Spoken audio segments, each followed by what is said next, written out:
आइए दोस्तों, बात करते हैं दिन भर की तमाम बड़ी खबरों के ऊपर। मन की बात कार्यक्रम में प्रधानमंत्री नरेंद्र जी मोदी ने देशवासियों को चेताया और कहा कि कोरोना से सावधानी हटी और दुर्घटना घटी।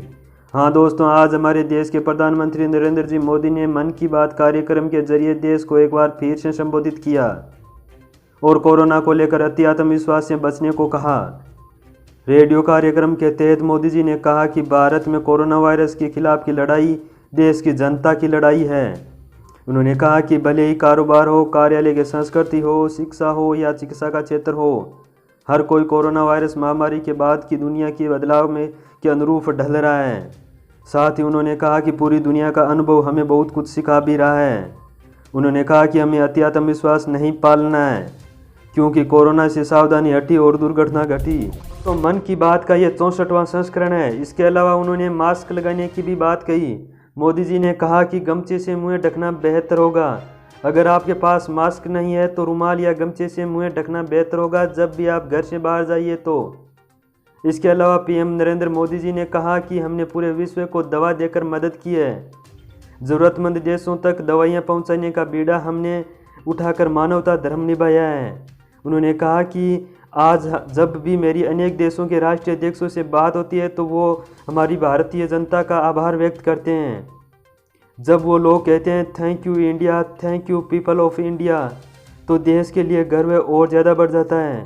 इसके साथ ही पीएम मोदी जी ने कहा कि देश में सबकी मदद की जा रही है। प्रधानमंत्री गरीब कल्याण योजना के तहत गरीबों के अकाउंट में सीधे पैसे ट्रांसफ़र किए जा रहे हैं और देश एक टीम की तरह बनकर काम कर रहा है। बहुत अच्छी बात है, हर कोई अपने सामर्थ्य के हिसाब से देश की लड़ाई लड़ रहा है। और अगली बहुत बड़ी खबर आ रही है दोस्तों कि 20 मई तक भारत में कोरोना खत्म हो जाएगा।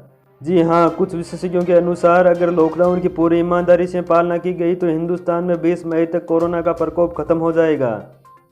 Singapore university of technology and design ने आर्टिफिशियल इंटेलिजेंस के मुताबिक जुटाए गए आंकड़ों के विश्लेषण करने के बाद ये दावा किया गया है कि भारत जल्द ही कोरोना मुक्त हो जाएगा।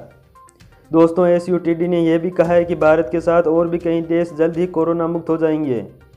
एसयूटीडी ने ससेप्टेबल इन्फेक्टेड रिकवर्ड महामारी मॉडल यानी कि अलग अलग देशों से संदिग्ध संक्रमित और स्वस्थ होने वाले मरीजों के मॉडल का विश्लेषण करने के बाद एसयूटीडी ने यह दावा किया है कि 20 मई तक भारत कोरोना मुक्त देश बन सकता है।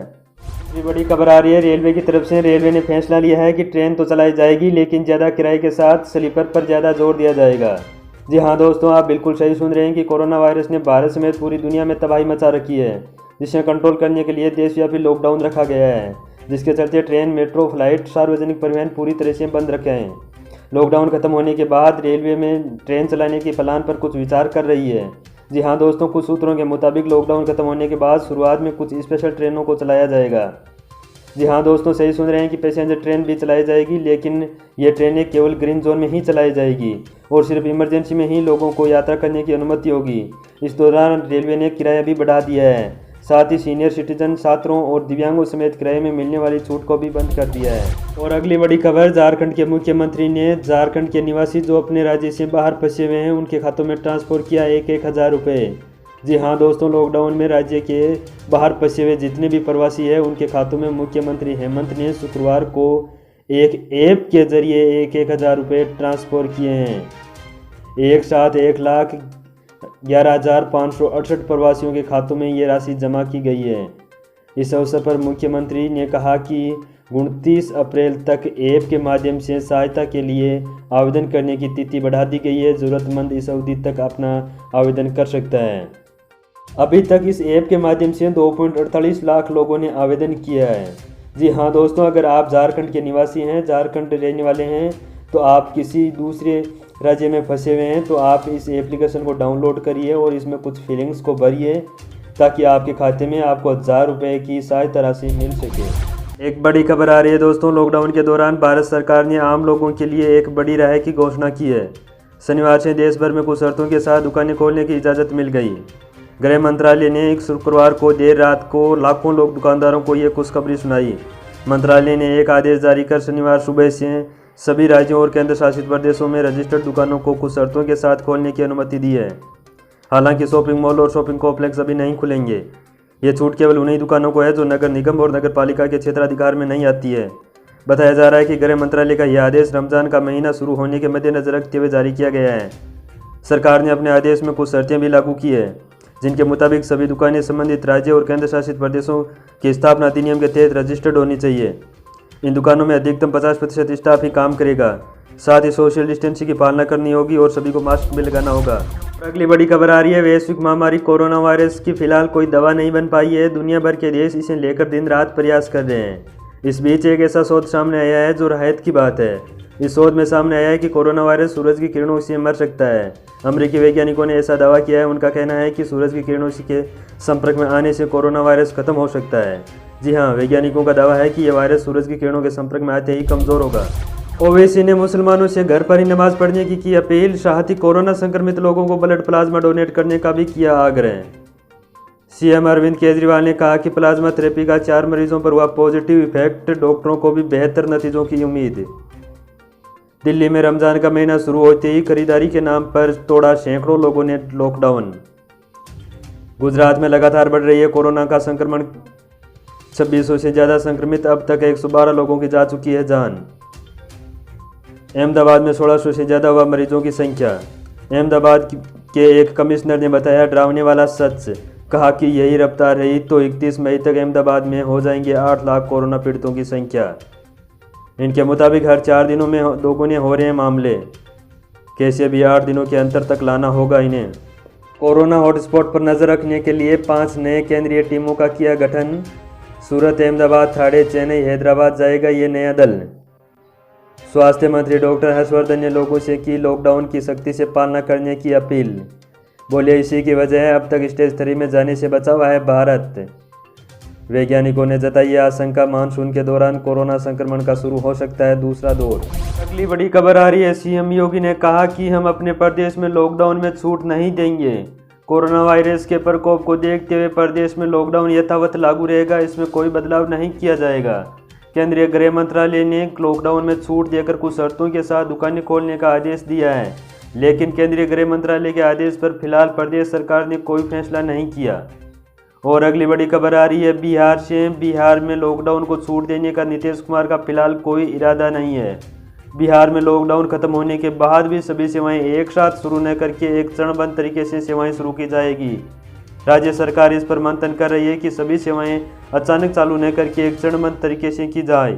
फिलहाल अभी लॉकडाउन पर कोई छूट देने का इरादा नहीं है। और अगली बड़ी खबर निकल कर आ रही है राजस्थान से। राजस्थान के डिप्टी सीएम लॉकडाउन हटाने को लेकर कुछ सुझाव दिए हैं। सचिन पायलट ने कहा कि 3 मई के बाद लॉकडाउन फेज वाइज हटा सकते हैं। ऐसा नहीं होना चाहिए कि लॉकडाउन खुले और स्थिति बिगड़ जाए। लॉकडाउन राज्य सरकार और एक्सपर्ट की राय लेकर ही खोलना चाहिए। साथ ही डिप्टी सीएम ने कहा कि लॉकडाउन का अर्थव्यवस्था पर बुरा प्रभाव पड़ रहा है, हम ज़्यादा दिन ऐसे नहीं रह सकते। राज्य में हमने लॉकडाउन को सही तरीके से मैनेज किया है, अब यहाँ पर ग्रीन जोन में गतिविधियाँ बढ़ाई जानी चाहिए। और दोस्तों अगली खबर आ रही है छत्तीसगढ़ से। छत्तीसगढ़ के पूर्व मुख्यमंत्री डॉक्टर रमन सिंह ने कहा कि मौजूदा सरकार के सामने कुछ मांगे रखी और कुछ आंकड़े सामने रखे और सरकार के कामकाज पर भी सवाल उठाए। उन्होंने कहा कि राज्य में करीब 50,000 मजदूर अन्य राज्यों में पलायन किए हुए हैं, जिन्हें राज्य सरकार को जल्द से जल्द अपने राज्य में लाना चाहिए। और अगली खबर आ रही है असम से। दोस्तों लंबे समय से पूरे देश में लॉकडाउन है, वहीं असम से आज कुछ दुकानें खुल सकती हैं, जैसे सैलून की दुकानें, दर्जी की दुकानें। इन पर सरकार सोच रही है कि कुछ छूट दी जाए, लेकिन असम के मुख्य सचिव संजय कृष्णा का कहना है कि असम सरकार द्वारा चल रहे लॉकडाउन में अभी तक कोई ढील नहीं दी गई है। इस संबंध में 27 अप्रैल को ही निर्णय लिया जाएगा। और दोस्तों अगली खबर निकल कर आ रही है मध्य प्रदेश से। दोस्तों ये खबर बहुत ही राहत पहुंचाने वाली है। कोरोना वायरस के संकट के कारण लागू लॉकडाउन में सीएम हेल्पलाइन नंबर 181 आम नागरिकों और सभी ज़रूरतमंद लोगों के लिए सबसे बड़ा आसरा केंद्र बन गया है। इस नंबर पर अब तक करीब 3 लाख लोगों को फ़ोन करने पर भोजन राशि, दवाओं, परिवहन व अन्य प्रकार की रियायत उपलब्ध करवाई गई है। सीएम हेल्पलाइन नंबर किसानों के लिए भी मददगार साबित हुआ है। इस पर अब तक किसानों की फसल कटाई, परिवहन आदि की समस्याओं को लेकर 1000 समस्याओं का समाधान किया गया है। तो दोस्तों मध्य प्रदेश सरकार द्वारा ये कदम सबसे अच्छा कदम माना जा रहा है। इस तरह के सभी राज्यों को भी हेल्पलाइन नंबर जारी करना चाहिए। आइए अब एक नज़र भारत के टोटल कोरोना मरीजों पर डालते हैं। तो भारत में टोटल कोरोना मरीजों की संख्या 26,000 से ऊपर जा चुकी है, जिनमें से 800 से अधिक लोग कोरोना के कारण अपनी जान गंवा चुके हैं। साथ ही 6,000 के लगभग कोरोना मरीज ठीक हुए हैं। दोस्तों, भारत में कोरोना का कहर सबसे ज़्यादा महाराष्ट्र में है, उसके बाद दिल्ली में है, उसके बाद गुजरात, राजस्थान, मध्य प्रदेश, उत्तर प्रदेश, तमिलनाडु में है। अगर दुनिया भर में कोरोना मरीजों की बात करें तो कोरोना मरीजों की संख्या 29 लाख से ऊपर हो चुकी है। दोस्तों, इन 29 लाख कोरोना मरीजों में से करीब 8 लाख कोरोना मरीज ठीक हुए हैं, लेकिन 2 लाख से ऊपर कोरोना मरीजों की मृत्यु भी हो गई है। दोस्तों, कोरोना का सबसे ज़्यादा प्रकोप यूएसए यानी कि अमेरिका में है, उसके बाद स्पेन में और उसके बाद इटली में है। और अगला अपडेट आ रहा है दोस्तों मौसम समाचार को लेकर। आज फिर बदलेगा मौसम, देश के इन इलाकों में आएगी आंधी और गिरेगा पानी। जी हाँ दोस्तों, आपको बता दें कि भारतीय मौसम विभाग की चेतावनी के अनुसार अगले 24 घंटों में हिमाचल प्रदेश, उत्तराखंड, पश्चिमी उत्तर प्रदेश, हरियाणा, तमिलनाडु, आंध्र प्रदेश और मध्य प्रदेश में बारिश हो सकती है।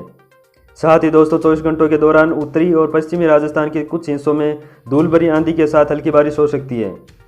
दोस्तों, मौसम विभाग के अनुसार पश्चिमी बंगाल, सिक्किम, छत्तीसगढ़, तेलंगाना, केरल में भी हल्की बारिश हो सकती है।